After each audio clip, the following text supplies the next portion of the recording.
इस आर्य समाज में उन मंतव्यों को तिलांजलि दिया। कोई भी काम आर्य समाज के पास इस तरीके का नहीं है जो ऋषि दयानंद ने छेड़ा था। ऋषि दयानंद के बाद कुछ हद तक स्वामी श्रद्धानंद ने, पंडित लेखराम आदि लोगों ने उसको अंजाम दिया। स्वामी श्रद्धानंद ने दलित दलित उद्धार का काम किया, जबकि दलित उद्धार का इतना बड़ा काम स्वामी श्रद्धानंद जी ने किया है, मुफ्त में मोहनदास करमचंद गांधी श्रेय ले गए। मैं तो पहाड़गंज आर्य समाज से जुड़ा रहा। पहाड़गंज आर्य समाज हमारा कार्यालय रहा। ऋषि सिद्धांत रक्षिणी सभा का मैं मंत्री था। ऋषि सिद्धांत रक्षिणी सभा का पत्रिका पहाड़गंज से ही निकलती थी, ऋषि सिद्धांत रक्षक, इसका मैं संपादक भी था। तो पहाड़गंज आर्य समाज तो आर्य नगर में अवस्थित है, वो सब स्वामी श्रद्धानंद जी के उन दलितों का बसाया हुआ मोहल्ला है। और दलित उद्धार सभा के नाम से पहाड़गंज आर्य समाज में एक संगठन हमारा और भी है, जिसका मैं आजीवन सदस्य। तो कहने का तात्पर्य मेरा ये है कि ये सब काम तो आर्य समाजियों ने छोड़ दिया है। जी जी आर्य बिल्कुल। समाजी केवल बिल्डिंग पर टकटकी लगाकर बैठे हुए हैं। आर्य समाजी केवल जोंक पकड़ लेने से, जैसा, खैर आप तो देहात में कम गए हैं। मैं मैं तो देहात में देखा हूँ, वर्षा के समय में एक जोंक काला सा लपक लपक करके वो चलता है, और गाय भैंस बकरी आदि के ऊपर बैठ जाता है, वो खून चूसता है। तो आज के आर्य समाजी ठीक तरीके से संस्था का खून चूस रहा है, जोग बन करके ये खून चूसने का काम कर रहा है। जी जी बिल्कुल। जी, ऋषि दयानंद के मंतव्यों को उजागर नहीं, करने के ये आपने बजाय। बहुत, जी, कुछ कह रहे हैं आप? हाँ नहीं पंडित जी बिल्कुल, आपने जो अभी बोला ना, जौक का उदाहरण दिया, मैंने भी यही देखा है कि आर्य समाज के जो टेम्पल हैं या जो आर्य समाज के मंदिर हैं, वहां पे लोग जौक की तरह चिपक गए हैं। आप ये देखिए कि अगर किसी के पिताजी मेन मेंबर बन जाता है, राइट, फिर वो लोग क्या है, उस पे 20 साल 10 साल लगे रहते हैं। और ये लोग क्या करते हैं, मैंने ये देखा है कि ये किसी और को भी अगर मेंबर बना देते हैं या मेन मेंबर बना देते हैं, तो ये कुछ जने डिसीजन जो है, जो मेन निर्णय होता है, वो वोटिंग के हिसाब से लेते हैं। मतलब उसको निर्णय लेने की वो भी नहीं है, मतलब स्वच्छंद नहीं है व्यक्ति निर्णय लेने में, कि वो खुद ही अपना निर्णय ले सके। और ये एक जैसे कांग्रेस गवर्नमेंट है ना, ये उसकी तरीके से चलाते हैं, कांग्रेस गवर्नमेंट की तरह, कि माँ है तो बेटा है, बेटा है तो उसका बेटा है। तो वही उस मंदिर को या आर्य समाज की संस्था को चलाए जा रहे हैं। और आप सोचिए, इतनी भी शर्म नहीं है कि भाई अगर आप 1 साल 2 साल कुछ कर नहीं पाए। और आप सोचिए, ऋषि दयानंद कहाँ घर में बैठ के थोड़ी उन्होंने वेदों का प्रचार किया, सड़क में गए, बाहर गए, लोगों के बीच में गए। स्वामी श्रद्धानंद ने भी यही किया। ये लोग एक मंदिर के अंदर बैठते हैं 8-10 जने, और 20-20 साल उसी मंदिर में बैठे रहते हैं, और किसी बाहर वाले को आने भी नहीं देते, और बाहर जाते भी नहीं है। तो मतलब ये एक वो होता है ना, ठीक है। कुपमंडूक, ये सही बात है।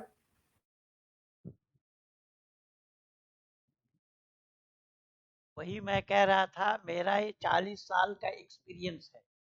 मैंने बहुत नज़दीक से देखा, जाना, परखा। मैंने बड़े-बड़े विद्वानों की संगत किए हैं, और मैं जिस समय आया उस समय विद्वानों की भरमार थी।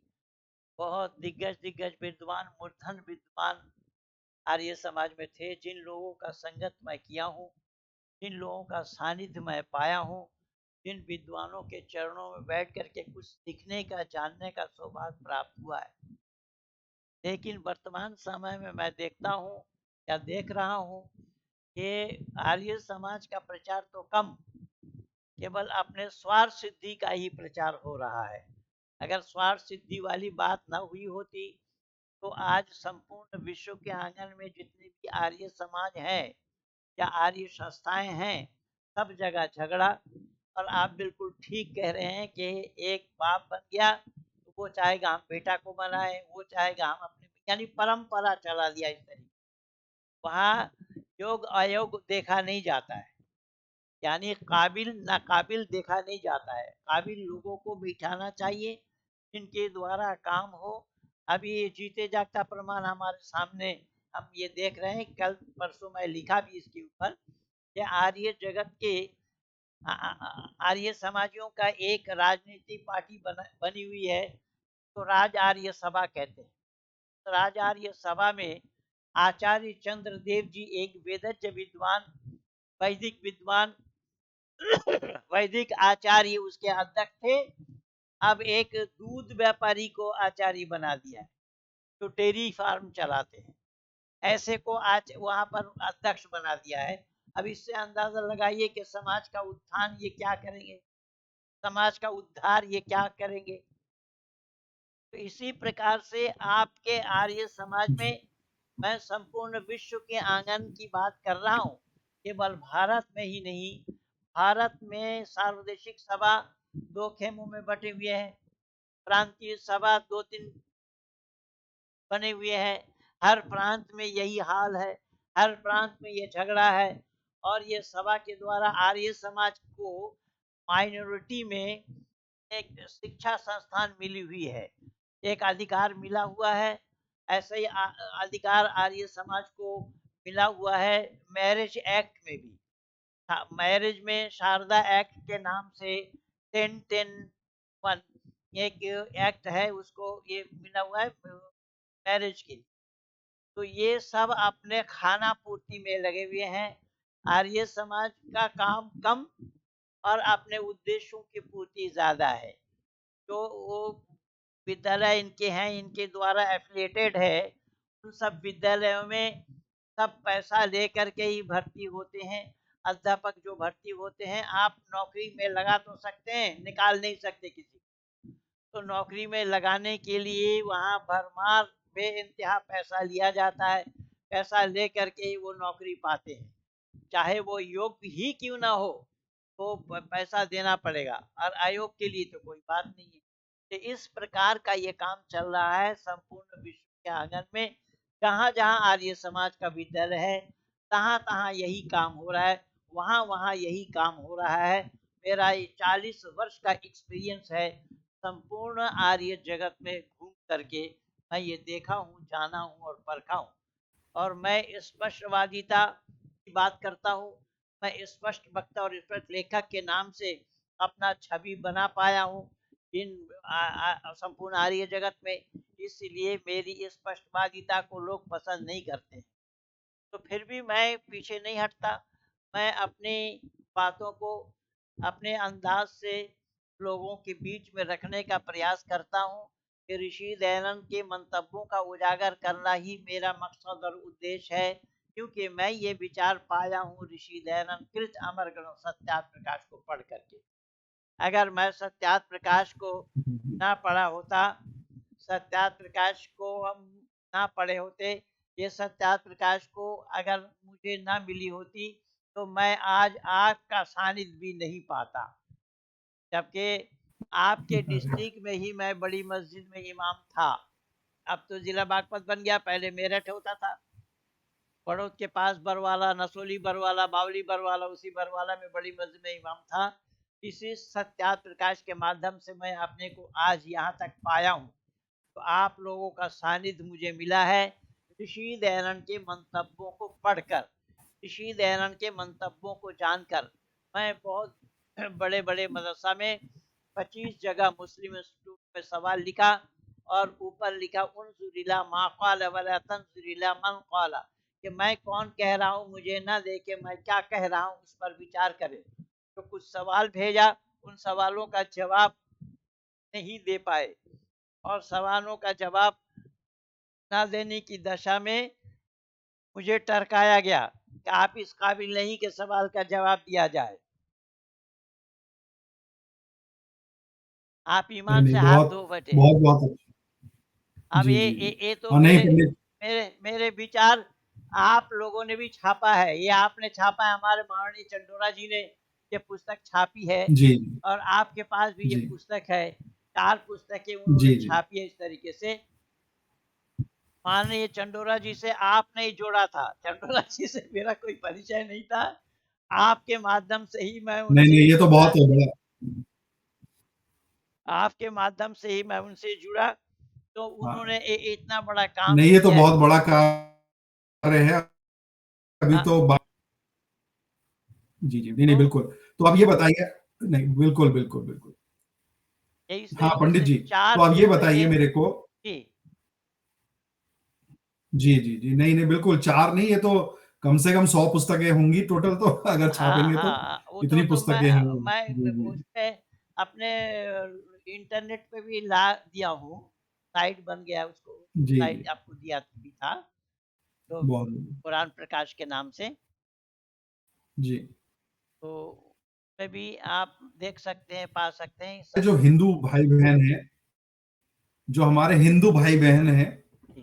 अ, क्या आर्य समाज जो संस्था है, क्या वही असली में हिंदू प्योर हिंदू संस्था है? हिंदू तो शब्द हमारे यहाँ पर नहीं है। वैदिक सिद्धांत में हिंदू शब्द कहीं नहीं आया है। वेद में अहम भूमिम आददाम आर्य कहा, ये भूमि मैंने आर्यों को दी, क्या आया है। तो आर्य जी, समाज जो विशुद्ध सत्य सनातनी आर्य समाजी है, तो हिंदू कहते कहलाते हैं। हिंदू लोग तो जानते नहीं है कि सत्य जी, सनातन क्या है, वैदिक धर्म क्या है। में वेद से जुड़ा हुआ है सत्य सनातन वैदिक धर्म। ऋषि दयानंद उसे ही उजागर किया था। ऋषि दयानंद ने उसे ही जनमानस में रख करके मानव समाज के सामने में यह प्रस्तुत किया कि मानव को बचने का एक ही रास्ता है। और उसी आधार पर ऋषि दयानंद ने इसी सत्याप्रकाश में 11, 12, 13, 14 समोल्लास लिख करके उन्होंने विश्व के आंगन में सभी मत मतांतर चले हुए हैं, सब पर प्रकाश डाला। और सब पर टिप्पणी करते हुए ऋषि दयानंद ने कहा कि सत्य से अलग है, सच्चाई सच्चाई को ये लोग जानते नहीं है। ऋषि दयानंद ने कहा सत्य वही है जो तीनों काल में बराबर हो, वर्तमान भूत भविष्य तीनों काल में जो बराबर हो वो सत्य है। लेकिन आज जो इज़राइल में हो रहा है वो आप देखे होंगे, देख रहे होंगे विभिन्न चैनलों में। और आप आपके अमेरिका ने भी इज़राइल को सहयोग दिया। कल मैं इसके ऊपर वीडियो बनाया था। वर्तमान समय में बहुत अच्छा मौका था आर्य समाज के पास। आज तो मीडिया तंत्र का युग है। मीडिया तंत्र के माध्यम से ऋषि दयानंद ने उन दिनों में उन अचल अवस्था में शास्त्रार्थ करके लोगों को मात दिया था। उस परंपरा को चलाया जा सकता है, लेकिन ये आर्य समाजी कहलाने वाले उसके नजदीक भी नहीं है। यानी लोगों के पास जब तक आप अपनी सच्चाई को लेकर के पहुंचेंगे नहीं या उन तक नहीं पहुंचाएंगे, तो आपके सच्चाई को कौन जानेगा। सच्चाई को जानने के लिए उसकी जानकारी देनी चाहिए ना। आप आर्य समाज का एक भी नियम कहीं भी लागू नहीं करा पाए, ना लोकसभा में ना राज्यसभा में। ये सब काम धर्म अनुसार, अर्थात सत्य और असत को विचार करके करना चाहिए। तो आर्य समाज का 5वां नियम है, यही एक नियम ही अगर लागू लागू हो गया होता तो आज विश्व का कल्याण होता। अन्ना हजारे को भी अनशन में बैठना नहीं पड़ता, रामदेव को भी अनशन में बैठ करके महिलाओं का कपड़ा पहन करके भागना नहीं पड़ता। ये सारा काम समाप्त हो जाता अगर ऋषि दयानंद के बताए हुए एक नियम को ही लागू किया जाता तो। लेकिन वह करे कौन। यहाँ तो अपने धन बटोरने में फुर्सत नहीं है, अपने पद लोलुपता से फुर्सत नहीं है। तो काम गौण था उसी को प्रधान बना दिया। आर्य समाज में क्या काम था। आर्य समाज का काम था उत्थान का, दलित उद्धार का। आर्य समाज का काम था मानव समाज का चहुमुखी विकास, शारीरिक आत्मिक और सामाजिक उन्नति करना। अपनी उन्नति में संतुष्ट न रहकर औरों की उन्नति को अपनी उन्नति समझना। ये ऋषि दयानंद के ये मंतव्य हैं।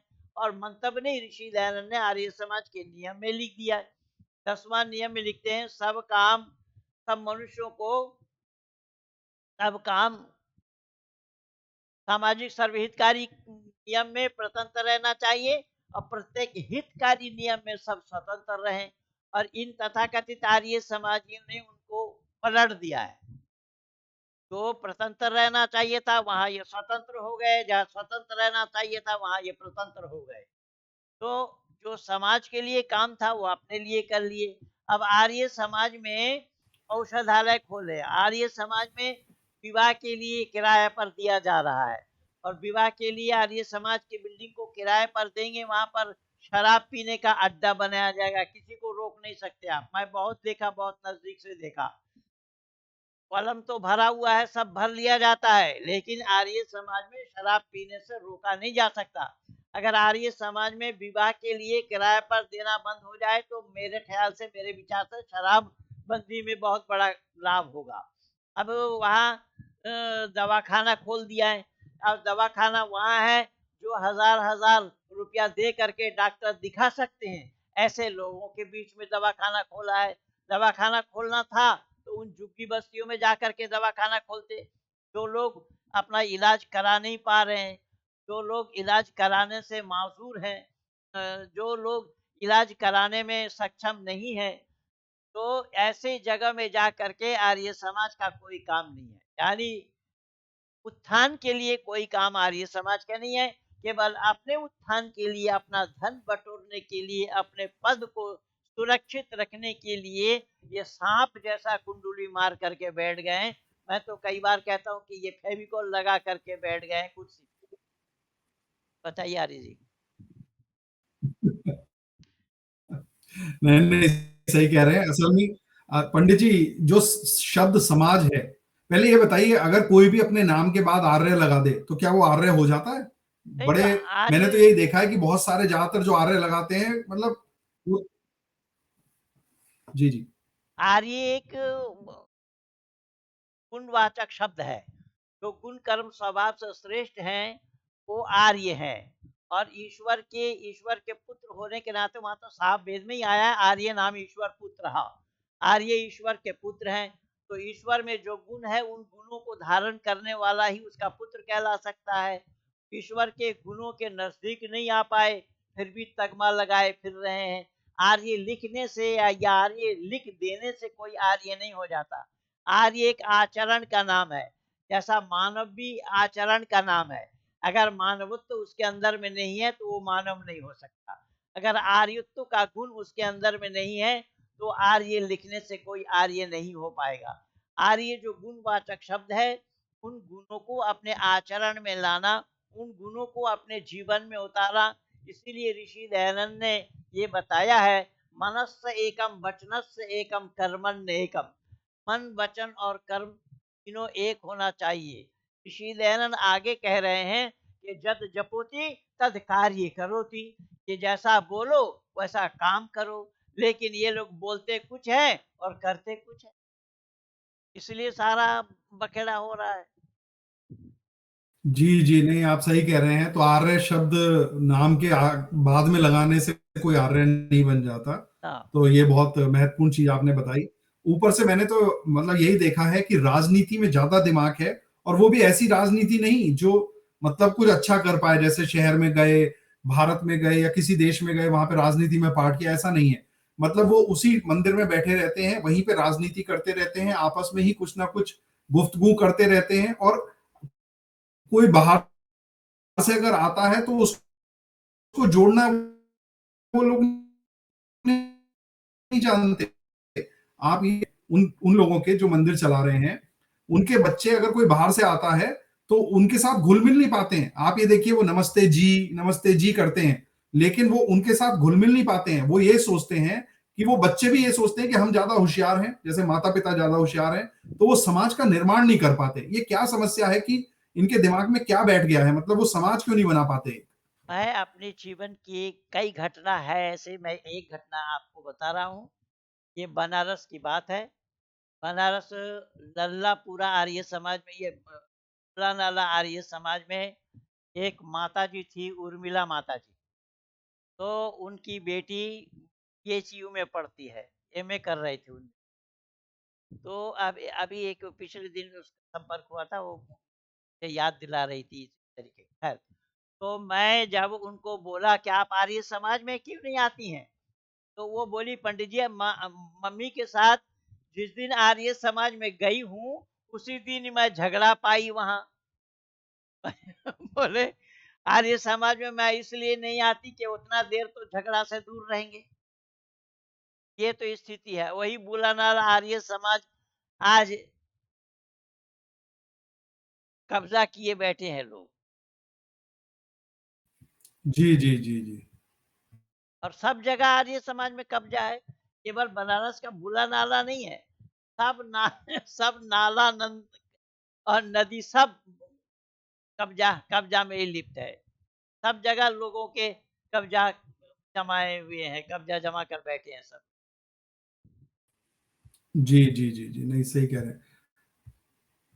तो पंडित जी, तो मतलब हम ये कहना चाह रहे हैं कि जो शक्ति है आर्य समाज की, वो बेसिकली आर्य समाज पे जो ज्ञान है, वेदों का जो ज्ञान है, सत्य सनातन धर्म का जो ज्ञान है, वो तो उसकी शक्ति है। उसकी कमजोरी क्या है आज की तारीख में, कि ऐसे-ऐसे लोगों ने, राजनीतिक लोग जो हैं, जो कई-कई सालों से वहां पे प्रेसिडेंट बने बैठे हैं, राइट? और निकलते, है ना? ये लोग, वो हाँ, समाज बिल्कुल के बीच सही में कह रहे नहीं हैं आप। जाते। तो ये इनकी एक कमजोर, बहुत ज्ञानी व्यक्ति जब अहंकारी हो जाता है तो वो विनाश ही लाता है। जी। नहीं, नहीं, ज्ञानी व्यक्ति ये मत कहिए। हाँ, तो मैं कह ज्ञानी रहा था कि जब बहुत, जी, अगर ये ज्ञानी होते तो फिर अज्ञानता की बात ही क्यों करते? ज्ञानी कभी अज्ञानता की बात करेंगे क्या? हाँ, ये तो ज्ञान को तिलांजलि दे रखा है, क्योंकि ज्ञानियों को, विद्वानों को इन्होंने आने नहीं दिया। सब जगह बैठे हैं अज्ञानी लोग, विद्या से जिनका कोई संपर्क और संबंध नहीं है, वैदिक सिद्धांत का ABCD जो नहीं जानते हैं, ऐसे लोग ही समाज के अधिकारी बने हैं, मंत्री और प्रधान, कोषाध्यक्ष। ये तीन मुख्य पद है। ये तीन मुख्य पदों में उन्हीं लोगों का ही जमावड़ा है जो शिक्षा से दूर हैं, जो दलगत राजनीति करते हैं। और ऐसे लोगों ने ही इस समाज पर कब्जा किए बैठे हैं। दूसरे को आने नहीं देते, कोई विद्वानों को अपने पास आने नहीं देते, कोई विद्वानों को ये अधिकारी बनाना नहीं चाहते।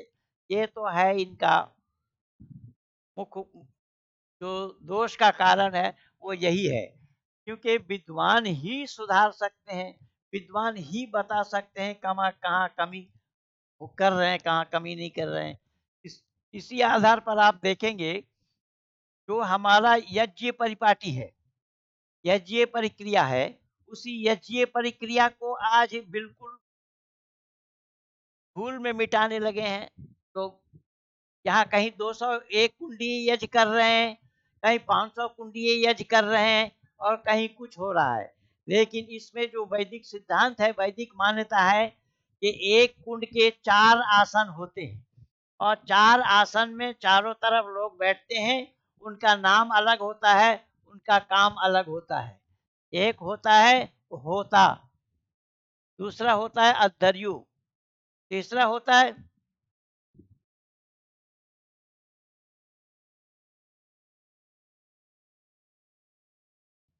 उद्गाता, और चौथा होता है ब्रह्मा। तो ब्रह्मा एक यज्ञकुंड में जी, एक ही ब्रह्मा जी, होते बोलिए, हैं। बोलिए, बोलिए। एक यज्ञकुंड हाँ, में एक ही ब्रह्मा जी, जी। होते हैं। अब यहाँ 201 कुंडी यज्ञ कर रहे हैं, वो एक ब्रह्मा के द्वारा संपादित क्यों हो रहा है? सबसे पहला तो गला यहीं घोटा जा रहा है। अब ये जो पाखंड इन लोगों ने फैला रखा है, अभी हमारे भारत में इलाहाबाद में ये कुंभ का वो योजना बना रखा है इन लोगों ने। इस पे वहां पर ये कर रहे हैं, 201 कुंडी यज्ञ कर रहे हैं। वहां पर बड़ा बड़ा ताम झाम इस तरीके से कर रहे हैं। करोड़ों करोड़ों रुपया, कई करोड़ की बजट है वहाँ। तो ये जो वैदिक सिद्धांत के विरुद्ध ऋषि दयानंद ने जिस मंत्र को मना किया है, वहां पारायण यज्ञ के लिए ऋषि की विधान नहीं है, क्योंकि वहां पर जो अंत्येष्टि के मंत्र हैं, वो अंत्येष्टि के मंत्र भी बोले जाएंगे। और आप यज्ञ कर रहे हैं तो कौन सा मंत्र कहाँ बोलना है, कौन सा कर्म कांड के में कौन सा मंत्र का उपयोग करना है, वही तो ऋषि दयानंद ने विधि दी है। जैसा हम सुबह उठते हैं तो प्रातः अग्रिम प्रातः इंद्रम ये मंत्र बोलते हैं। जब हम स्नान करने के लिए जाते हैं तो शन्नो देवी रविष्ठे या आपो हिष्ठा ये मंत्र बोलते हैं। जब हम भोजन करते हैं तो अन्न पते अन्न शन्नो देहि अन्नम विभस्स सुष्मिना बोलते हैं। जब शाम को रात को भोजन करने के बाद शयन में जाते हैं तो यह जागृतो दूरम उदयति तैव बोलते हैं।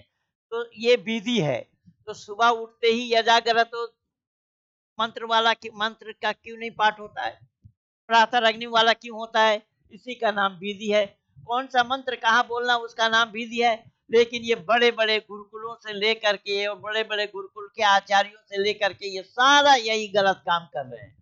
जो अंत्येष्टि में जो मंत्र बोले जाते हैं, अंत्येष्टि के लिए ऋषि दयानंद ने जिन मंत्रों का चयन किया है उन्हीं मंत्रों से आहुति दे रहे हैं। जो त्र्यंबकम यजामहे सुगंधिम पुष्टि वर्धनम वाला जिसको महामृत्युंजय मंत्र बोलते हैं, उसमें ऋषि दयानंद ने कहीं पर भी नहीं लिखा कि इस मंत्र से आहुति दो, और उसी मंत्र से आहुति दे रहे हैं। तो सारा काम जब आप अनर्थ करेंगे तो लाभ कहाँ से होगा आपको। जी, जी। नहीं, नहीं, बहुत-बहुत धन्यवाद। तो अगर इनकी कमियाँ वीकनेस देखी जाए जी और मतलब वीकनेस तो हमने मतलब कमजोरी क्या है? कमजोरी आर्य समाज के जो आजकल के लोग हैं, वही शायद कमजोरी है। यहाँ पे मैं उनको नहीं कह रहा जो पंडित हैं या जो संस्कृत स्कॉलर हैं, जो गुरुकुल से पढ़े हैं, मैं उनकी बात नहीं कर रहा। लेकिन आप अगर बाकियों को देखें तो वही कमजोरी है और वही थ्रेट भी है। वो असल में आर्य समाज के लिए खतरा इसलिए है क्योंकि ये लोग ना तो समाज के बीच में जाना चाहते। आप ये सोचिए अगर मैं जाके उनसे ये कहूं कि आप मेरे साथ चलिए आज, वहां पे खड़े होंगे, वहां खड़े होके लोगों को वेदों की बातें करेंगे, लोगों को बताएंगे कि हिंदुओं तुम गलत हो, तुम्हारा सही जो ज्ञान है वो सनातन धर्म का आर्य समाज के पास है, अब हमसे जुड़ो। तो आप सोचिए मैंने यहाँ पे कहा एक से, तो वो व्यक्ति ने मुझसे ये कहा कि ये सब तो हमसे नहीं हो पाएगा भाई, क्योंकि क्या होता है समाज में, फिर क्या होता है एक किस्म से मनमुटाव होने लगता है क्योंकि आप जो आर्य समाज के कॉन्सेप्ट रखेंगे, है ना, और वो दूसरे व्यक्ति के विचारधारा से थोड़े अलग होंगे तो मनमुटाव होगा।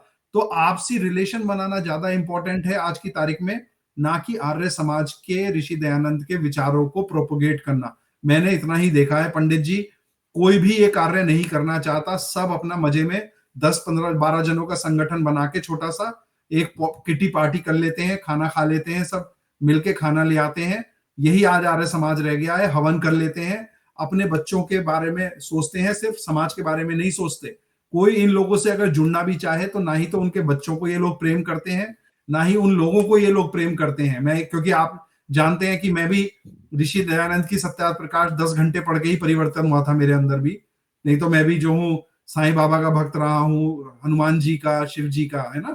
तो फिर मैंने कोशिश करी कि इन लोगों से मैं भी मिलूं, लेकिन मुझे ऐसा लगा जाके कि इतना अहंकार इन लोगों के अंदर है ना, मतलब इतना घमंड है, आप सोच नहीं सकते। इनके बच्चों में भी इतना ही घमंड है कि आप अपने बच्चों को लेके जाएंगे तो वो ऐसे बिहेव करते हैं पंडित जी जैसे ये लोग कोई बहुत बड़े, मतलब कोई नवाब के चरखे हों जिसे कहते हैं। अब मैं क्या बोलूं आपको, मतलब औकात कुछ है नहीं। हम राजपूत लोग हैं, दो कौड़ी के लोग जिसे कहते हैं। मैं आपको सच बताऊंगा, कहना नहीं चाहिए मुझे यहाँ पे, ऐसे ऐसे बिहेव करते हैं ये लोग जैसे कोई बहुत बड़े ज्ञानी हो, है ना। ये बच्चों से भी बात नहीं करते। तो मैं तो सच बताऊं पंडित जी, मैं तो ये जो इस किस्म के आर्य समाजी हैं, ये दंड के लायक ही हैं, इनके लठ लेके बजाने चाहिए, ये तभी निकलेंगे उन टेम्पलों में से। अब मैं आपको बताऊं, अभी आपने ये बात एक बात अभी कही, ये जो गुरुकुल से पढ़े हैं, जो वेदज्ञ विद्वान है, तो ये गुरुकुल से जो पढ़े हैं, आचार्य हैं, वेदज्ञ विद्वान हैं, उनको ये समाज में आने कहाँ देते हैं। ये अधिकारी उनको प्रश्रित प्रश्रय नहीं देते हैं, उनको अपने समाज का अधिकारी नहीं बनाते हैं। उन्हें तो अलग थलग रख देते हैं, उनको अलग कर देते हैं, उनको समाज में कोई भागीदारी उनकी नहीं। और जो समाज में पुरोहित है वो केवल यज्ञशाला तक ही सीमित है, उसके आगे उसका कोई अधिकार नहीं है। और अगर अधिकार है तो उसी यज्ञशाला में जब विवाह कराते हैं तो विवाह संस्कार कराने में उसका वही अधिकार है। इसके अतिरिक्त आर्य समाजियों ने ऐसे आचार्यों को अनदेखी किया हुआ है, ऐसे आचार्यों को इग्नोर किया हुआ है, ऐसे आचार्यों को अपने से दूर किया हुआ है। मैं तो व्यक्तिगत तौर पर आपको जानता हूँ, आपके घर को जानता हूँ, मैं आपके पूरे परिवार को जानता हूँ। मैं घर गया हूँ, मेरठ से लेकर के वह गाँव तक। मैं आपके घर गया हूँ, आपके ससुराल भी गया हूँ मैं तो बाकायदा। जी, जी, बाकायदा जी, है जी, हाँ, जी। सही अर्थों नहीं, में जो राजपूत जिनको कहा जाता है, मैं तो ऐसे परिवार से जुड़ा हूँ, मुझे बखूबी मालूम है। आपके ताऊ जी जी, से भी मिला हूँ। तो कहने का तात्पर्य मेरा ये है कि ये लोग जो हैं मठ हदीस बन करके जो बैठ गए हैं, वो किसी और को आने देना नहीं चाहते। मैं क्या-क्या बताऊँ? इसी आर्य समाज में जो बड़े-बड़े अधिकारी हुए हैं, वैदिक सिद्धांत का एबीसीडी नहीं जानते हैं। मैं पहले भी बोला हूँ। ये वैदिक सिद्धांत को जब जानेंगे नहीं तो उसको लागू कहाँ करेंगे, कैसे करेंगे? और विद्वानों के द्वारा ही लागू होना है, विद्वानों के द्वारा ही लागू कराना है, लेकिन विद्वानों को तो आप अपने पास भटकने नहीं देते। विद्वानों को आप अपने से अलग कर रखे हुए हैं। आप समाज से निकाल बाहर कर रहे हैं विद्वानों को। समाज से अलग कर देते हैं विद्वानों को, तो कहाँ से बात जी। बनेगी? ये ऋषि जी, है। पंडित जी, नहीं हाँ, नहीं, हाँ, सही कह रहे हैं आप। इन लोगों ने सबसे बड़ी समस्या क्या करी है, जो वीर हैं, ये वीर लोगों को भी नहीं आने देते और ये विद्वानों को भी नहीं आने देते। अब किसी भी समाज या किसी भी युद्ध को लड़ने के लिए विद्वानों की जरूरत है और योद्धाओं की जरूरत है। अब आप सोचिए कि हमारे जैसे राजपूत लोग अगर, है ना, जो पढ़ते भी हैं और जो डरते भी नहीं है, अगर ऐसे लोग इस समाज से जुड़े, तो अब आप मुझे ही देख लीजिए, मैं नहीं जाता किसी आर्य समाज के टेंपल में, मैं यहाँ पे कार्य करता हूं, मैं लोगों को बताता हूं। ठीक है, कोई गुस्सा होता है। अरे भाई, आपका कार्य ये था, आपका कार्य था कि आप पंडित जी जैसे या हमारे जैसे लोगों को, जो लड़ते हैं, जो लड़ सकते हैं, जो हिम्मत वाले हैं, जो बोल रहे हैं, अरे जो कर्म करता है, युद्ध के मैदान में युद्ध करता है, उससे ज्यादा किसी की भी वैल्यू नहीं होती। घर में बैठ के ढोल बजाने से कोई युद्ध नहीं जीता जाता। जब तक हम उतरेंगे नहीं युद्ध के मैदान में, तभी तो युद्ध जीतेंगे। बिल्कुल सही कह रहे हैं। देखिए ऋषि दयानंद तो अपने काल में उस अंग्रेजी पीरियड में, अंग्रेजी राज में ईसाई और मुसलमानों के साथ चुनौती दे करके शास्त्रार्थ किया। और आज आप शायद देखे होंगे सुदर्शन न्यूज़ चैनल में मौलाना अरशद मदनी जो जमीयत इस्लामी हिंद के जो हेड हैं, वो मेरे सामने आने के लिए तैयार नहीं हुए और उनको ये लोकेश मुनि जो जैन मुनि हैं, दिल्ली के रामलीला मैदान में उन्होंने चुनौती दी, शास्त्रार्थ की चुनौती दी, उस चुनौती को ये स्वीकार नहीं कर पाए। और आर्य समाज तो जन्म काल से इसी कार्य को करता आया है। आर्य समाज जन्म काल से इन लोगों से शास्त्रार्थ किया है और न मालूम कितने इस्लाम वालों को, ईसाइयों को वैदिक धर्मी बनाए हैं। ये इतिहास साक्षी है। लेकिन आर्य समाज ने तो आज उस काम को छोड़ दिया। एक ही विद्वान है महेंद्र पाल आर्य, उन्हीं को ही ये प्रश्रय नहीं देते हैं, उन्हीं को ही जी, जी, पूछने के लिए ही तैयार नहीं है। क्या-क्या बता जाऊँ मैं जी, बता जी, रहा जी, हूँ कि अब तक जितना भी मैं शुद्धि किया हूँ, कराया हूँ, ये जी, वैदिक संस्कृति में मिलाया हूँ ईसाई और मुसलमानों को, उसके नज़दीक भी ये लोग जा नहीं सकते। मैं दावा के साथ कह बिल्कुल, रहा हूँ। मेरा बिल्कुल नहीं। 40 वर्ष का किया हुआ जो काम है, एक काम भी इन लोगों के द्वारा किया जाना संभव नहीं है। अभी आपको मैं बताऊँ, आपके प्रदेश की बात है, लखनऊ, एक धर्मवीर जी झंडाधारी होते थे, आर्य जगत समाज के विद्वान। धर्मवीर जी वो रहने वाले थे आजमगढ़ के। तो धर्मवीर जी ने एक लेख लिखा कि इस्लाम कट्टरवादिता का, इस्लाम में कट्टरवादिता की शिक्षा है। तो उसके जवाब में शान नकवी जो लखनऊ के हैं, जौहरी मोहल्ला 38 नंबर जौहरी मोहल्ला, उन्होंने उसका जवाब दिया कि ये इस्लाम कट्टरवादिता का नहीं है। तो उसका जवाब, उस समय धर्मेंद्र जी होते थे मंत्री, कैलाश नाथ होते थे प्रधान लखनऊ आर्य प्रतिनिधि सभा के, और जौनपुर आर्य समाज के प्रधान दीनानाथ जी ने वो पत्र मुझे भेजा और वो मंत्री को भी भेजा, धर्मेंद्र जी को भी। धर्मेंद्र जी ने मुझे लिखा, पंडित जी इसका माकूल जवाब दीजिए। उसका जवाब मैं दिया हूँ, आज भी मेरे फ़ाइल में ये सब लगे हुए हैं, ऐसे एक नहीं, मैं तो एक बता रहा हूँ, ऐसे ही हज़ारों पत्र मेरे पास इस तरीके से है। मैं दावा के साथ कह रहा हूँ, इन लोगों से एक भी काम किया जाना संभव नहीं होगा और ना ये करने के लिए तैयार हैं। ये कर ही नहीं जी, पाते हैं, करने वालों को भी प्रश्रय नहीं देते हैं, करने वालों को भी जी। प्रोत्साहन नहीं देते हैं, यही तो है, चल रहा है। नहीं, नहीं, इसलिए बिल्कुल पंडित जी बहुत-बहुत धन्यवाद। आप बिल्कुल सत्य आपने वचन बोले यहाँ पे।